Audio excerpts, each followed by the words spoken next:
अस्सलाम वालेकुम दोस्तों, welcome to my channel dark and red. दोस्तों, आगे बढ़ने से पहले चैनल को सब्सक्राइब कर दें, बेल नोटिफिकेशन को दबा दें और अपना सपोर्ट इस चैनल के साथ बनाए रखें। तो चलिए आज की कहानी शुरू करते हैं। आज जब वो ऑफिस में दाखिल हुई तो इसे कुछ अजीब सा लगा। हर तरफ अंधेरा था, हाथ से हाथ भी सुझाई देने से कासिर था। वो धीमे कदमों के साथ तकरीबन अंदाजे से चलते हुए स्विच की तरफ आई। उसने जैसे ही लाइट ऑन की तो इसे एक धचका लगा। सब चीजें बिखरी हुई थी। फाइलें अलमारी की बजाय जमीन पर पड़ी हुई थी। टेबल पर रखे डेकोरेशन पीसेस भी जमीन पर आ गिरे। वो बुत की तरह इन्हें देखने लगी। इसके ऊपर की सांसें ऊपर और नीचे की नीचे रह गईं। ये ऑफिस की हालत किसने की? इसने ज़ेर लब कहा और फिर जब उसके हवास बहाल हुए तो आगे बढ़कर इसने चीजें समेटना शुरू कर दी। सबसे पहले इसने जमीन पर बिखरी फाइलें उठाकर अलमारी में रखी। बाद में वो टेबल की तरफ बढ़ी। सिर्फ 15 मिनट में वो ऑफिस को बैठने के काबिल बना चुकी थी। अब बस दाईं तरफ की अलमारी बाकी थी। वो इस तरफ बढ़ी। वहां कई शीशे की बोतलें बिखरी पड़ी थीं। इसने बिना सोचे समझे इन बोतलों को उथल पुथल करना शुरू कर दिया।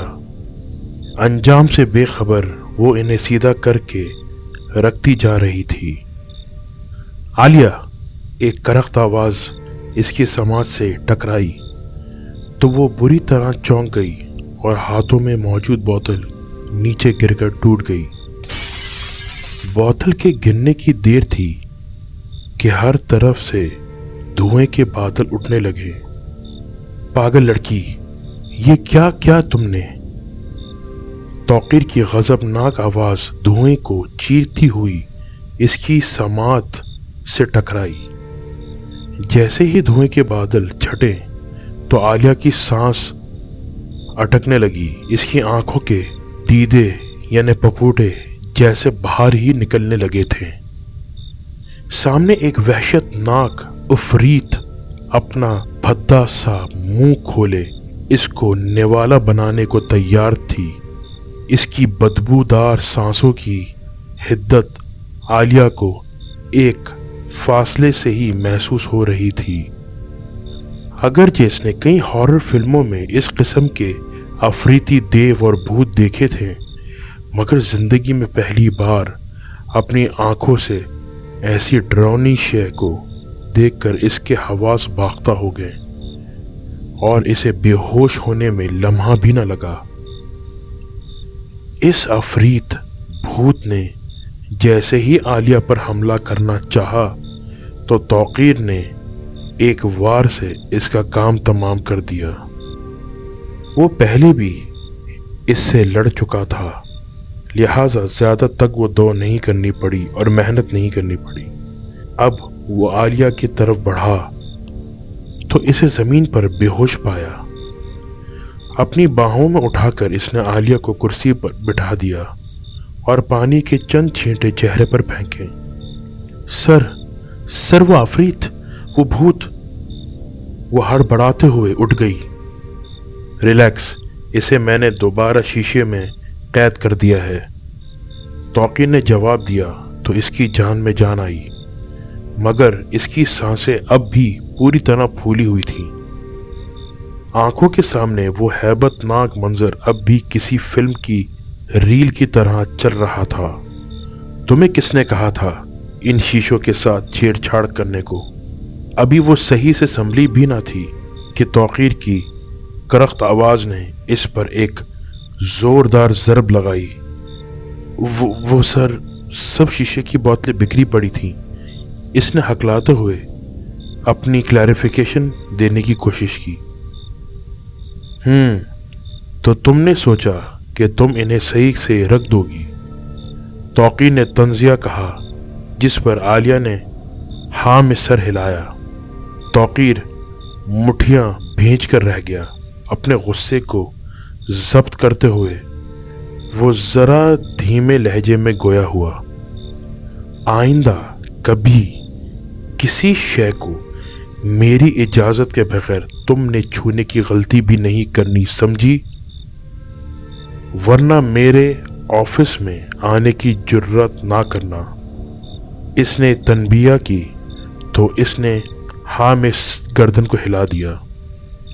توقیر بھی اسے آخری چانس دیتے ہوئے معاف کر دیا اور اپنے رولنگ چیئر کی طرف بڑھتے ہوئے فائلوں کو ٹٹولا۔ سب چیزیں اپنی جگہ پر تھیں۔ ویسے کام اچھا کرتی ہو تم۔ عالیہ کے کام کی نفاست دیکھ کر اسے تعریف کیے بغیر رہا نہ گیا، جس پر وہ ہلکا سا مسکرا دی، مگر اس کا ذہن ابھی تک اس بھوت میں مہو تھا۔ سر، اتنا خوفناک جانور کیا تھا وہ؟ اس نے خیالوں کی دنیا میں مہو سوال کیا تھا۔ وہ تھا آدھا گدھا۔ توقیر نے ایسے بتایا جیسے کوئی معمولی بات ہو۔ کیا؟ آدھا گدھا؟ ویسے دھڑ تو اس کا گدھے جیسا ہی تھا، مگر وہ ابھی تک اس بھوت کی وحشت محسوس کر سکتی تھی، چہرہ کسی جلی ہوئی ممی کی طرح۔ توقیر نے عالیہ کے ادھورے جملے کو مکمل کیا تو عالیہ سے اپنا تھوک بھی نکلنا مشکل ہو گیا۔ اسے اپنا سانس کانٹوں میں انگتا ہوا محسوس ہوا۔ تو سر، اس آدھے گدھے کی کیا کہانی ہے؟ کیا آپ بتائیں گے مجھے؟ اس نے بڑی مشکل سے الفاظ ادا کیے۔ میں تو سنا دوں گا، مگر شاید تم ابھی سن نہ سکو۔ پہلے ہی تم پر خوف نے اپنا بہت اثر جمایا ہوا ہے، توقیر نے گہری نگاہ ڈالتے ہوئے کہا، جس پر اس نے ایک جھرجھری اپنے حواس کو محسوس کیا اور بالوں کو سیدھا کرتے ہوئے اپنی پوزیشن سنبھال لی۔ ہاتھوں میں قلم کاغذ پکڑے اور کہانی سننے کے لیے تیار ہو گئی۔ توقیر نے عالیہ کو یوں سنبھلتے دیکھا تو اسے بھی کہانی سنائے بغیر رہا نہ سکا، اور وہ رولنگ چیئر سے اٹھتے ہوئے اس نے ریڈ کلر کی فائل کو اٹھایا اور اپنی کہانی سنانا شروع کی۔ شام نگر شہر سے 100 کلومیٹر دور مشرق کی جانب ایک چھوٹا سا گاؤں تھا۔ اس گاؤں میں بمشکل 1000 کے قریب لوگ رہتے ہوں گے۔ سب کے دل آئینے کی طرح صاف شفاف تھے۔ کوئی میل، کوئی رنج ان کے سینوں میں نہ تھا۔ مشکل کے وقت ایک دوسرے کے کام آنے والے، ایک دوسرے کی خاطر اپنی جان تک قربان کر دینے کے لیے تیار۔ ان گاؤں والوں کی خصلت تھی، نمود نمائش سے وہ لوگ دور رہتے تھے۔ سادگی کے لبادے میں لپٹی ان کی زندگی اپنے شب و روز مکمل کر رہی تھی۔ ہر طرف خوشیوں کا عالم تھا، مگر ان گاؤں والوں میں بس ایک کمی تھی۔ ان کی مہربانیاں فقط اپنے گاؤں کے باسیوں تک محدود تھیں۔ کوئی اجنبی یا پھر مسافر ان کے سامنے مر بھی رہا ہوتا تو وہ اس کو پانی تک نہ پوچھتے۔ بس یہی نقص اس گاؤں پر عذاب بن کر نازل ہوا۔ وہ सर्दियों के दिन थे जब एक अजनबी इस गांव में दाखिल हुआ। देखने में वो एक उधेड़ उम्र शख्स था, लंबे लंबे उलझे हुए बाल का हामिल शख्स किसी को एक आंख ना भाया, मगर वो सब अपनी आदत से मजबूर थे। किसी ने इस शख्स से ना कोई बात की और ना ही इसके आने का सबब पूछा। सब अपने कामों में मसरूफ रहे। वो उधेड़ उम्र शख्स गांव से चटियल मैदान में एक झोंपड़ी बनाकर रहने लगा। रात गए इसकी झोंपड़ी से आग के शोले बुलंद होते जो इसकी मशकूक सरगर्मियों के निशानदही कर रहे थे, मगर जो कि सर्दियों के दिन थे, सब यही समझे कि शायद मारे सर्दी से वो आग जलाता होगा, मगर अंदर क्या चल रहा था किसी को कानो कान खबर ना थी। रोज शब गुजरते गए, वो शख्स वहीं बसेरा कर चुका था और ये पहली बार हुआ था कि कोई अजनबी इस गांव में आके बसा था। वो भी एक माह से ज्यादा बसेरा कर चुका था। गांव वालों को ये बात खटकी, मगर किसी ने जाकर उससे कोई बात ना की। सर्दियां अब अपने इख्तिताम पर थीं। गर्मियों की आमद थी, लेकिन इस शख्स की झोंपड़ी से रातों को आग के शोले निकलना बंद ना हुए। एक रात नईम के घर की दीवार अचानक जमीन पर गिर गई। घर वालों के कहने पर इसने मैदान से पत्थरों से मसनूई दीवार बनाने का फैसला किया। वो इसी वक्त मैदान की तरफ चल पड़ा। वहां पहुंचा तो हस मामूल इसने झोंपड़ी से आग को निकलता हुआ देखा। आज तो इतनी सर्दी भी नहीं है और वो शख्स आज भी आग ताप रहा है। इसके अंदर एक तजस्सुस ने जन्म लिया। कुछ देर वो यूं ही खड़ा सोचता रहा और फिर इस झोंपड़ी में जाकर हकीकत मालूम करने का फैसला किया। जैसे ही वो झोंपड़ी के पास गया तो अंदर से कुछ बड़बड़ाने की आवाज आई।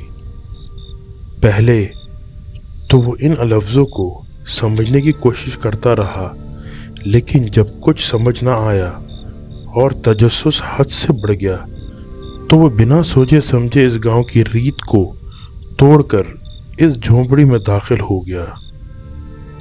अंदर दाखिल होने की देर थी कि इसकी आंखों के पपोटे बाहर आ गए। इसके हाथ पांव बुरी तरह कपकपाने लगे। पसीने की बूंदें तेजी के साथ जमीन पर गिरने लगी। वहां सामने आग के दहाने पर बैठा शख्स किसी जाविये से इंसान नहीं लग रहा था। वो इस लम्हे को कोसने लगा जिस लम्हे इसने गांव की रीत को तोड़ा था। इसने पलटना चाहा, मगर इसके पांव जमीन में जैसे चिपक चुके हों।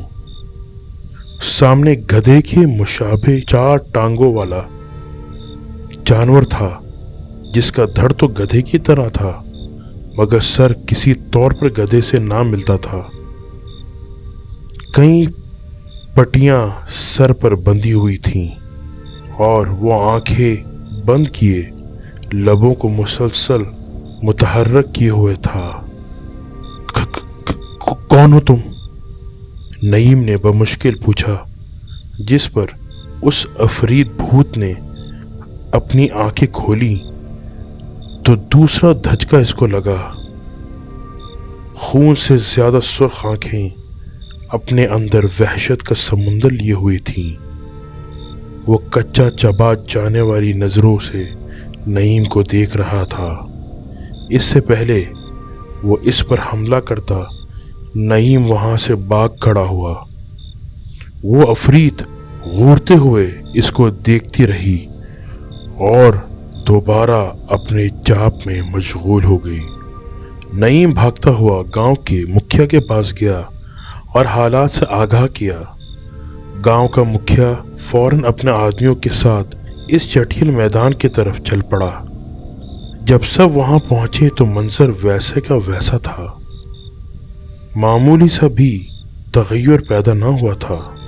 मुखिया ने झोंपड़ी का दरवाजा खोला तो सबकी आंखें जैसे बाहर निकल आईं। आधे गधे नुमा यह अफरीत शोलों को भड़काए जाप में मशगूल बैठा हुआ था। देखा मुखिया जी, मैंने कहा था ना, ये कोई जादूगर है जो हमारे गांव के सुकून को बर्बाद करने आया है। ये देखकर मुखिया ने अपने मुलाजिमों को आंख से इशारा किया, मगर कोई भी आगे बढ़ने को तैयार ना था।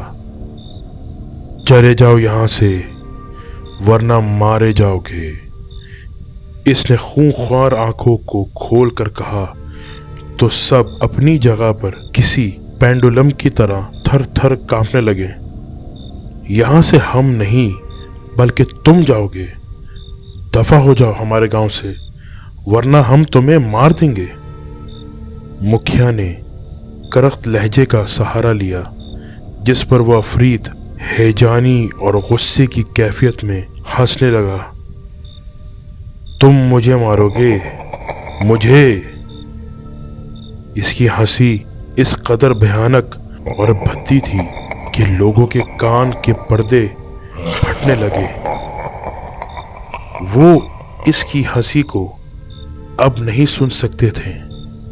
सब ने अपने कानों पर हाथ रख लिए, मगर इसकी भयानक हंसी इनकी उंगलियों के पूरों से गुजरकर समाज से बिखर रही थी। जब सब कुछ बर्दाश्त से बाहर होने लगा तो मुखिया ने इधर उधर नजर दौड़ाई तो पानी का एक जग पाया। इसने बिना सोचे समझे वो जग उठाया और जलती आग पर डाल दिया, जिस पर एक गजबनाक चीख फिजा में बुलंद हुई। वो अफरीत जो किसी कदर गधे से शबी थी, उसकी खौफनाक हद तक स्याही में डूब गई। आसमान की तेवर भी बदलने लगे। साफ मौसम यकदम बादलों की गरज से गूंज उठा। ये तुमने अच्छा नहीं किया मुखिया। वो आधे गधे नुमा अफरीत की आवाज थी। इसकी आवाज में इंतहा का गजब था, जबकि आग की मानंद दहकती आंखें शोला उगर रही थीं। मेरी महीनों की तपस्या को बर्बाद करके तुमने अच्छा नहीं किया। मैं तुम्हें जिंदा नहीं छोड़ूंगा। वो शोला जो ही अपनी जगह से खड़ा हुआ तो इसका जिस्म वाज़ेह हुआ। वो वाकई एक गधे से शबी रखने वाला जिस्म का मालिक था। अगले ही लम्हे इसकी सर की पट्टियां खुलती चली गईं और वो इसका जला हुआ ममी नुमा सर वाज़ेह हो गया। सब इसकी खौफनाक शक्ल को देखकर घबरा गए।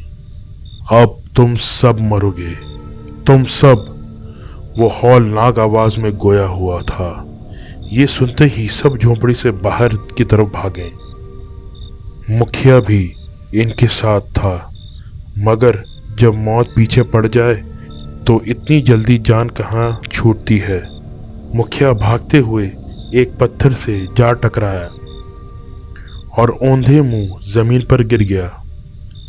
इसके कारिंदे इसको उठाने के लिए आगे बढ़े तो वहां वो आधा गधा आ मौजूद हुआ, जिस पर लोग मुखिया को उठाने की बजाय अपनी जान बचाने के लिए वहां से खिसक गए। अब तुम्हारा आखिरी वक्त आ चुका है मुखिया। वो इंतहाई करख्त आवाज थी। मुखिया ने पलटकर देखा तो इसका कलेजा हलक को आ पहुंचा। वो धीरे धीरे इसके करीब आ रहा था। इसकी शोला उगलती निगाहें इसे कच्चा चबाने के लिए बेताब थीं। मुझे छोड़ दो, खुदा के लिए मुझे छोड़ दो। वो अपनी जिंदगी की भीख मांगने लगा, मगर उस मम्मी को, उस भूत को इस पर रहम ना आया। अपनी खूंख्वार आंखों से ऐसा घोरा कि मुखिया की आंखों से खून के फव्वारे फूट पड़े। वो चीखता चिल्लाता रहा, अपनी जिंदगी के लिए पुकारता, मगर कोई इसकी मदद को ना आया। ये अफरीत, ये भूत मुखिया के इस कर्ब को देखकर खूब जोर से हंसी। चंद लम्हों बाद मुखिया का जिस्म सर्द पड़ गया। एक शैतानी मुस्कुराहट इस अफरीद के चेहरे पर उभरी और सामने की तरफ देखा जहां से गांव वाले अभी गए थे। कोई नहीं बचेगा इस गांव में, कोई भी नहीं, इसने घूरते हुए कहा और फिर अगले ही लम्हे उस अफरीद हवा में कहीं गायब हो गई, मगर मुखिया का जिस्म वहीं पड़ा रहा। सुबह जब गांव वाले इस चटियल मैदान में आए तो वो हैरान रह गए कि मुखिया का जिस्म सूख कर खुश्क हो चुका था। गोश्त पोस्त कहीं गायब हो गया था, फकत हड्डियां थीं जो जिस्म में बरसों पुरानी लगती थीं। चेहरे के नक़ूश भी गायब हो चुके थे और वो धड़, इसकी तो हालत नाकाबिल बयान थी। इसका धड़ किसी गधे से मुशाबा था और देखते ही देखते वो मुकम्मल गधे में तब्दील हो गया। बस सर था जो किसी इंसान का दिखाई दे रहा था। औरतें तो ये देखकर गश खाकर गिर गईं। सबके दिल बुरी तरह दहल गए। नईम तो जैसे हक्का बक्का रह गया। इसका जिस्म बुरी तरह कांप रहा था। वो अब किसी को नहीं छोड़ेगा, किसी को नहीं छोड़ेगा। वो बड़बड़ाता जा रहा था। सब इसको मशकूक निगाहों से देखने लगे। कोई भी इस वाक़े पर यकीन करना ना पा रहा था। मुखिया के कारिंदे तो ये देखकर गांव छोड़कर ही भाग गए, इसलिए कोई इसकी तस्दीक करने को तैयार ही नहीं था कि आखिर हुआ क्या था। वो झोंपड़ी भी अपनी जगह से गायब थी। गर्ज सब ने इसकी बातों को एक दकियानूसी फिक्शन करार दिया। मुखिया की सुकड़ती लाश को उठाकर कफन में लपेटकर इस इंतजाम कर दिया गया। रात गए तक पूरे गांव में शोक मचा रहा। सब मुखिया की इस पुरस्कार मौत के मुआम्मे को जानने के लिए जुस्तजू में थे कि अचानक चटियल मैदान से धुएं का ऐसा बादल उठा जिसने रात को मजीद स्याह और काला बना दिया। तमाम गांव वाले इस धुएं की तरफ देखने लगे तो इन्हें सिवाय अंधेरे के कुछ दिखाई ना दिया। यह अंधेरा अब इनकी आंखों में उतरने लगा था। हर शय मधम सी दिखाई देने लगी। ये धुआं तो आंखों में चुभ रहा है। ये शहबाज की आवाज थी जो मुखिया का सबसे बड़ा बेटा था। ये धुआं उठ कहां से रहा है और किस चीज का धुआं है ये? शहबाज की बीवी ने इस्तफसार किया और पूछा, कोई जाकर इस धुएं को खत्म करे। एक आग की आवाज आई, ये धुआं अब कभी खत्म नहीं होगा, कभी नहीं। एक वजूद इस धुएं में दूर कहीं जाहिर हुआ और साथ ही एक शैतानी हंसी गूंजी। सब अपनी आंखों को फाड़ फाड़ कर इसके साये को देखने की कोशिश करने लगे जो किसी जानवर के हेवले से मुशाबहत रखता था। सबके कदम इस हेवले की तरफ बढ़ने लगे। इनमें नईम भी शामिल था। शैतानी हंसी में इजाफा होता गया। कौन हो तुम और ये धुआं कैसा है? शहबाज ने सवाल किया। ये इस तपस्या का धुआं है जिसे कल रात तुम्हारे बाप ने बुझा दिया था। आवाज में इस कदर रौब था कि सबके कदम वहीं रुक गए। अब किसी में भी आगे बढ़ने का हौसला ना था। यही है वो आधा गधा जिसने मुखिया जी का कत्ल किया है, नईम धाड़ा। इसे तो मैं छोड़ूंगा नहीं। अपने बाप के कातिल को सामने देखकर शहबाज का खून खौल उठा। इस कातिल का सफाया करने के लिए आगे बढ़ा तो इसके रोंगटे खड़े हो गए। ऊपर की सांस ऊपर और नीचे की नीचे रह गईं। हाथ से खंजर नीचे गिर गया। इसका रोम रोम बुरी तरह कांपने लगा। भूत! वो बुरी तरह चीखा, जिसकी आवाज सुनकर सब इसकी तरफ लपके। शैतानी कहका बदसतूर फिजा में गूंज रहा था। तुम में से कोई नहीं बचेगा। ये कहते ही इस अफरीत ने नईम पर निगाह दौड़ाई तो इसकी आंखों से भी खून निकलने लगा और इसके दिल दहला देने वाली चीख से पूरा गांव लरज उठा। तुम सब मरोगे, कोई नहीं बचेगा, इसने दोबारा कहा तो हर तरफ दौड़ लग गई। हर वजूद अपनी जान बचाने के लिए इधर उधर भाग रहा था और वह अफरीत एक के बाद एक शख्स को घूरती और इसका खून चूस लेती। एक लम्हे में ही वहां लाशों के ढेर लग गए। शाहबाज, कुछ करो वरना ये सबको मार डालेगा। आधा गधा, मेरे होते हुए ऐसा कभी नहीं होगा। एक नौजवान बाइक पर वहां आया। इसकी स्याह जैकेट और पैंट इस स्याह रात में भी एक अजीब सी चमक अपने अंदर समाई हुई थी। सब ने इस अजनबी की तरफ हसरत के साथ देखा था। वो एक जुस्त लगाकर बाइक से उतरा और अपने चेहरे से ऐनक को उतारा तो नैन नक्श वाज़ेह हो गए। मुझे माफ कर दीजिएगा, आने में देर हो गई, मगर अब मजीद कोई लाश नहीं गिरेगी। लौट जाओ तुम, वरना इनके साथ तुम भी मारोगे। इस अफरीत ने गुर्राते हुए कहा। लौट कर तो तुम जाओगे, और वो भी इस दुनिया से। वो अब इस अफरीत से मुखातब था जिस पर एक बार फिर शैतानी कहका गूंजा। कितना बुरा हंसते हो तुम, मगर अफसोस तुम्हारे हंसने के दिन अब खत्म हो चुके हैं। ये कहते ही इसने पीछे पैंट से कोई डिवाइस निकाला और सीधा निशाना इस अफरीत को बनाया। ये कहते ही इसने पीछे पैंट से एक पिस्तौल निकाला और सीधा निशाना इस अफरीत को बनाया। वो बुलेट सीधा इस अफरीत के सर में जाकर लगी थी। लगता है इस बार ज्यादा तक व दो करने की जरूरत नहीं पड़ी। इस नौजवान ने एक मुस्कुराहट को अपने लबों पर उभारा, मगर ये मुस्कुराहट लम्हा भर भी की थी। वो बुलेट उसके जिस्म में धंस गई और एक बार फिर शैतानी कहका गूंजा। तुम क्या समझे थे कि इन इंसानों के खिलौनों से मेरा सफाया कर दोगे? इसने तंजिया कहा।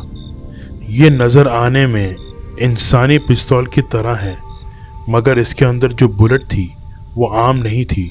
इससे तुम जैसे शैतानों को सफाया किया जाता है। ये कहते ही इसने पे दर पे कई वार किए और इसके सर में कई सुराख कर डाले। अगले ही लम्हे वो अफरीत इसके आगे किसी तेजाब में झुलसे हुए आदमी की तरह तड़पने लगा। कहा था ना, जाओगे तो तुम, और वो भी इस दुनिया से। ये कहते ही इसने जैकेट से एक शीशी निकाली। कौन हो तुम? वह अफरीत तड़पते हुए गोया हुआ। मैं हर बार अपना तारुफ करवाता हूँ, इस बार तुम बताओ कौन हो तुम और क्या चाह लेकर तुम इस गांव में आए थे? इसने शीशी को जरा बंद ही रखा और आगे बढ़कर घूरती आंखों से पूछा। मैं इंसान व हैवान के दरमियान एक कड़ी हूँ। मेरे बाप ने कई जाप काटने के बाद जानवरों से बात करने की शक्ति हासिल की थी, लेकिन इससे एक भूल हो गई। आखिरी जाप में वो जल्दबाजी कर गया और इसकी सजा मुझे इस रूप में मिली। मेरी माँ मुझे जाप के पास लिए बैठी रहती थी। मेरा जिस्म इसी वक्त गधे के जिस्म में तब्दील हो गया और चेहरा किसी जली हुई मम्मी में। अब जब मैं अपने जाप के जरिए दोबारा इंसान बनने जा रहा था तो मुखिया ने मेरे जाप में मुदाखलत की और मेरी इंसान बनने का रास्ता हमेशा के लिए बंद कर दिया। वो आखिरी सांस लेते हुए भी अपने लहजे में बदले का अंसर समाये हुए था। सुनकर अफसोस हुआ, लेकिन तुम्हारा जिंदा रहना इस गांव वालों के लिए खतरे का सामान पैदा कर सकता है, इसलिए तुम्हें तो कैद होना ही पड़ेगा। ये कहते ही इसने शीशी खोली तो वो अफरीत धुएं में तब्दील होकर खुद ब खुद इस शीशे में कैद होती चली गई। अफरीत को कैद करने के बाद इसने शीशी दोबारा पिछली साइड पर जेब में रख ली और हाथ झाड़ता हुआ पलटा तो चेहरे पर पहले की सी मुस्कुराहट थी। कौन हो तुम अजनबी? एक शख्स आगे बढ़ा। जुल्मत के अंधेरों में अमन का एक सफीर कहते हैं लोग मुझको, ऐ मैं तौकीर। ये कहते ही वो अपनी बाइक की तरफ चल दिया और एक बार फिर फिजा में धुआं उभरा, मगर ये धुआं बाइक का था।